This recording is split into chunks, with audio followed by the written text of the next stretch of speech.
Do what thou wilt shall be the whole of the law. Welcome back to my channel and to the New Year Agora series.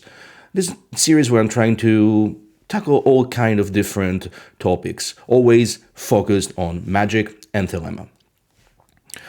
Today, of course, since you've clicked this video, you know exactly what we're going to talk about, and that is trying to answer the question, what can magic actually do for you? But before we delve into that, please, if you could like, subscribe, share the video, you know the drill. It's gonna help me a lot to keep building up the momentum and keep building up this channel. So, before we can actually answer that question, we should look at the fact that for the past decade or so, we did live through what has effectively has been a magical revival. That is, a revival of interest in magic, witchcraft, esotericism, and all similar topics. This is not the first time that happened. In fact, in my life, in the almost 50 years I've been on this earth, in this incarnation, I've seen at least two of those, right? I was too young to remember the interest, in the late 70s and 80s. And then, of course, that interest was, it hit the wall of the first satanic panic. And then by the time it was like the late 90s and early 2000, there was a brief window where that interest surfaced again. I think mostly thanks to movies like Charmed, or what was that like? What was that TV series? I know. Of course, I'm Italian, so I watched them in Italian, and the Italian title was Streghe, which means witches, and then it was like The Craft. That was the other movie that kind of put witchcraft on under the spotlight. But then I would say something happened between 2016, 2018, those years, where the interest in magic really exploded. And this time it rode the wave of social media. It seems so strange to think about it right now, at least to me, that there was a moment where social media was not as everywhere as it is nowadays. But it was not even more than a decade ago, right? And it was around 2016, 2018 when, social media started to be everywhere. And everyone started to be, I don't know, coerced, forced, convinced to become a content creator. It was kind of like the next big thing. And of course, lo and behold, look at me, I'm doing that exactly right now. So in many ways, it did work. The problem that I've seen, having been part of this almost like gold rush, is that magic, esotericism, witchcraft, they have been commodified to the next level. Again, this is not new. This happened before. You will remember an ultra bestseller titled The Secret. And The Secret is this book at the very core of the whole manifestation movement, right? Which at its core, it harkens back to the New Thought philosophies, and, writers like Napoleon Hill and others, whereby as long as you have the right mindset, as long as you can focus your mind to what you want to achieve, you will get it. I think, and I wrote about it multiple times, that mindset is an incredibly simplistic one, and one that can, in fact, force you to start deluding yourself into you can achieve anything as long as your mind is set to that. I think that we live in a very complex world, and we have to take into account a lot of many, almost infinite variables, right? Where we come from, what is that we want to achieve, the times we live in, are we living in times of financial prosperity where things can be achieved more or less in a simpler way? I'm thinking like the 2000s, right? Or are we living right now in 2025 where every day it seems like the world is falling apart and it's really hard to get anything done. I would say something though. Just last summer, I took the 30-day mental challenge issued by writer Mitch Horowitz. And pretty much, like, the challenge is very simple. Like, try to apply the ideas at the core of the secret, the ideas at the core of New Thought. Apply them like earnestly, and see where you're at 30 days later. Mitch Horowitz is one of the finest authors of this generation. He's incredibly good with words. He's incredibly good speaker, and so he really sold it to me. And I wrote about it on my Substack. It was a good experience. I applied, the thelemic approach to scientific illuminism, which really is a fancy word that Crowley used to just say, hey, test something. Like, instead of discarding it outright, just give it a go, test it, and see if something comes out of it. And I will say, if you're interested, you can actually, I'm going to put the link to my Substack article in the description so you can read it all. It was an interesting experience. It did not bring any sort of miracles, the kind of miracles sometimes, the secret New Thought promise you. But it was good to force yourself to adopt a positive attitude. And that is very valuable, okay? But that's not what magic is about. At least I don't think so. And the fact is that, again, in the last decade, in order to ride this wave of social media ultra marketability, many of those who tried to make a business out of their knowledge in magic went exactly that way of overpromising and oftentimes under-delivering. Think about it. Like, every magical course promises you to obtain, I don't know, financial security, wealth. I mean, at the core, that's one of the biggest pain point, and pain point marketing sells, works very well. Like, if I tell you, I mean, this is why you click this video, right? Like, I'm here promising you to tell you what magic can actually do for you. And so there's been those who've been written books and creating courses, say, magic will make you rich. Magic will make you more glamorous so that you can attract any partner you like. Pretty much all the things that we think we want as human beings. And again, especially in an increasingly complex and, I would say, dangerous world, as we've been, gift to live right now, those are pain points that sting and that need a solution.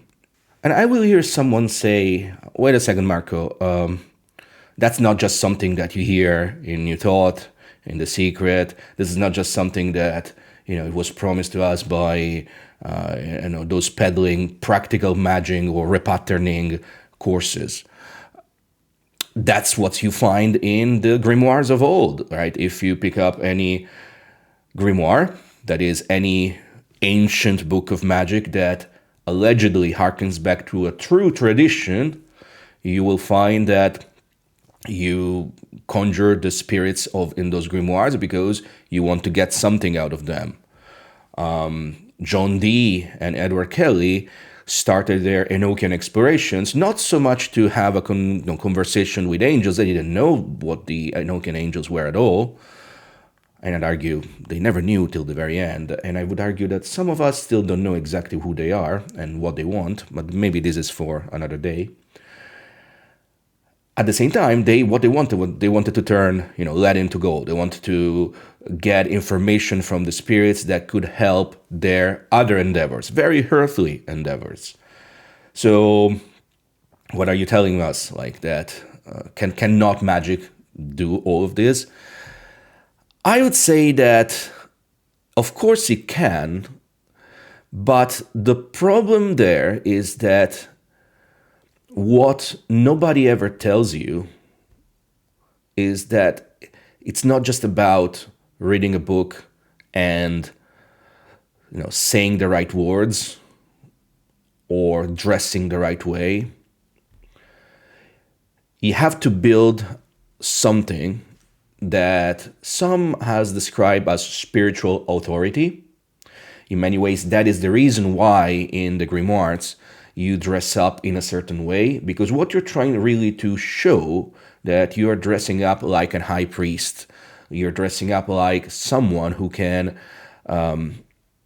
enact that spiritual authority, so that the spirits you're trying to bargain with or command in certain traditions, I really don't like that, but some people swear by commanding spirits, they will do your bidding, right?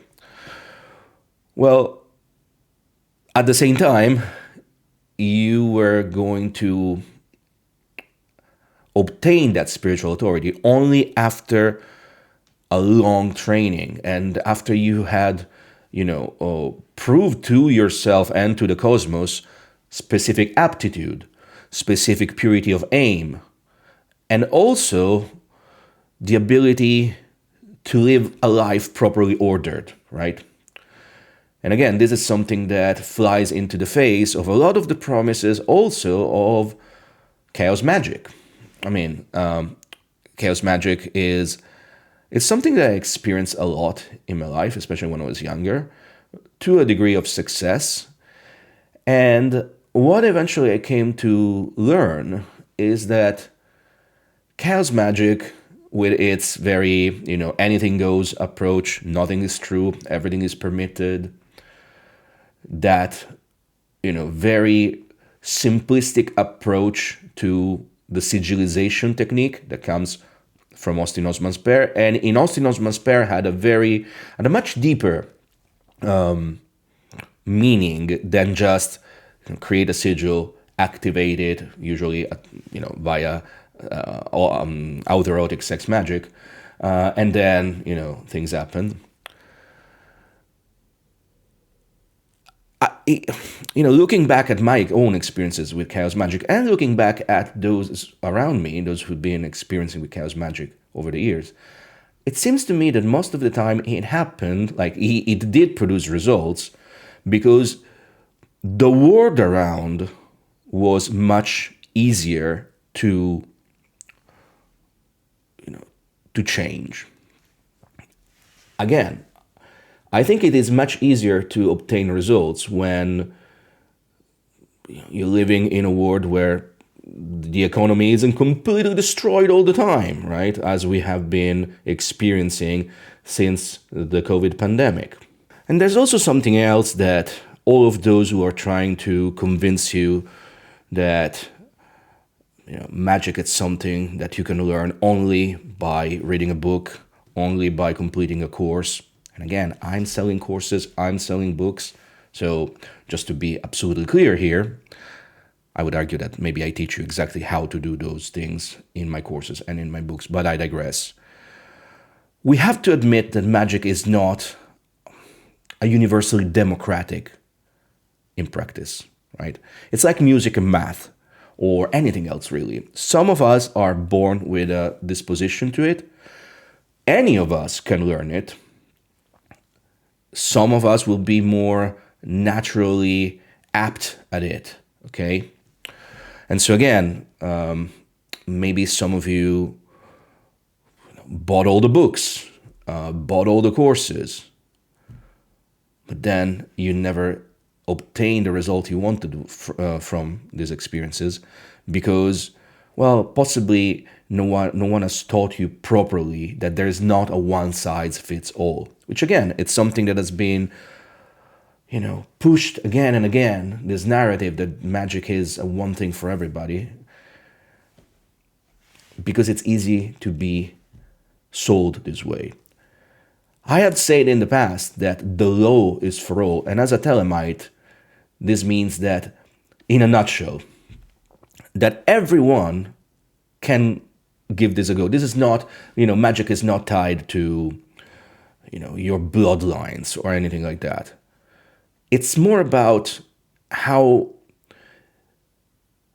much invested you're going to be into this practice, how much you're willing to learn, how much you're willing to listen to those very rare tutors and teachers that can actually teach you anything, and also how willing you are to accept that maybe you are born without a natural aptitude for it. We accept this all the time.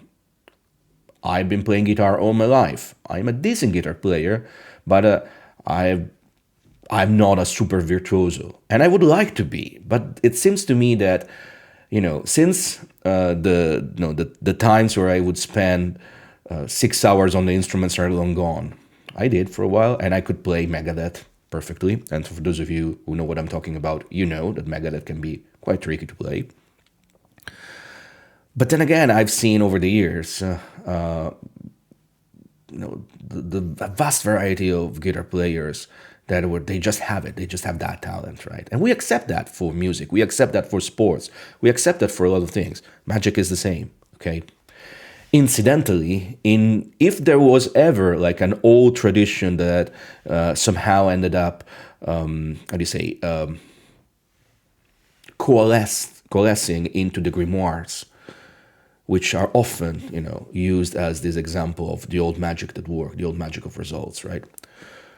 Well, it's also true that we know from history that, kings and queens had, the magicians of the court. Like, again, John Dee, that's exactly who he was. He was somebody who was extremely apt at that practice. And so if somebody wanted something done, they would go to him, right?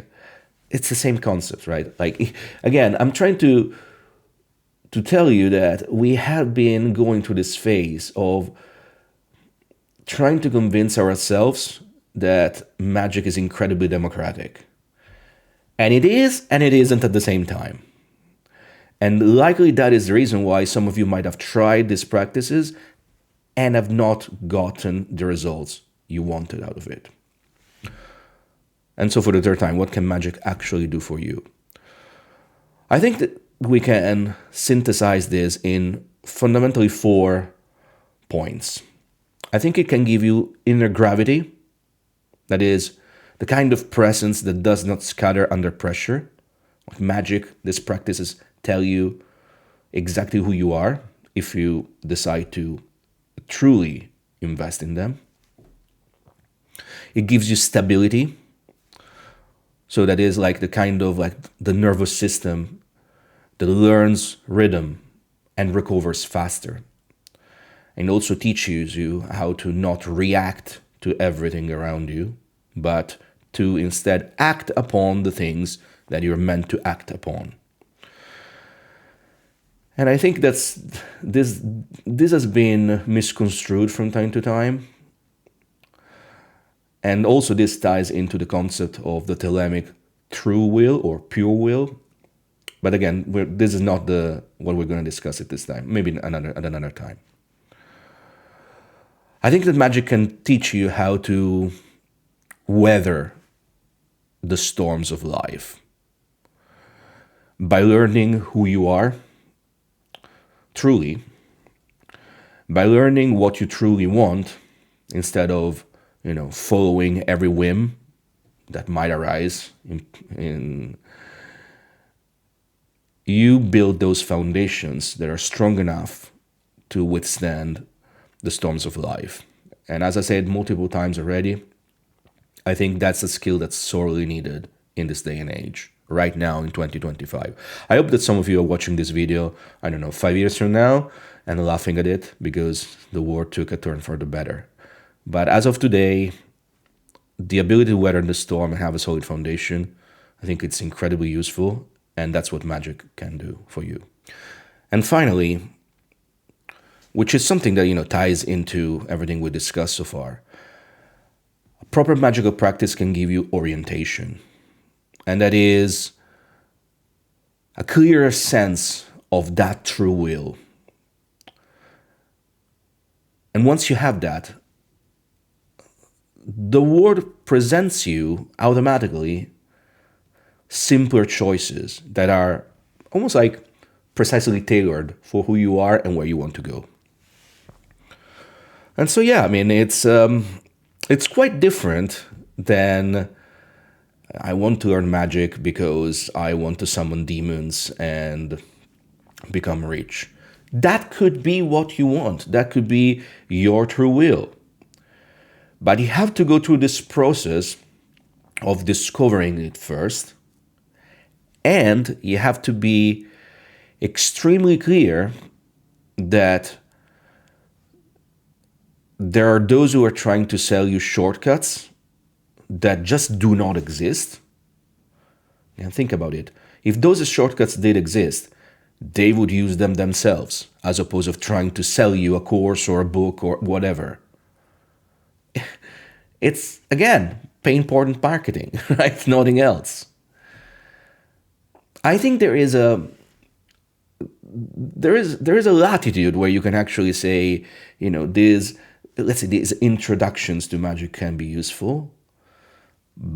But again, maybe those were more acceptable and maybe more useful too in a period of time where the world around conspired to make our lives a little bit easier. That is not today. We have to accept it. We have to make this conscious acceptance that we are going through a very, very difficult time. Look at history. I don't want to go into discussions of history that repeats itself. It makes for a very simplistic discussion. But we're experiencing something that I think we have experienced before. If you look at the history of the 1920s and 1930s, and you see what's been happening in our lives in the last 15 years, there's some stark similarities. Okay, I remember during the lockdowns, the pandemic, 2020, that everybody was so looking forward to the Roaring Twenties. I think we had the Roaring Twenties already. I think our Roaring Twenties were the 2000s, where everybody had. When I say everybody, let me be clear. Most of us in the Western civilized, quote unquote, world. So I would rather say the Western capitalist world. Most of us had more money, more fun, a much more carefree life, especially if you're around my age. So if you were in your 20s, 20 years ago, it was an easier life. And so maybe that, that background can give you the latitude to explore a map, like an introduction to magic that is more like The Secret, more like New Thought. The world around us is very different. It's not like the 1920s. It's more like the 1930s. So we all know what happened at the end of the 1930s and the 1940s. And so maybe the kind of magic we need right now is the magic of thelema, the magic that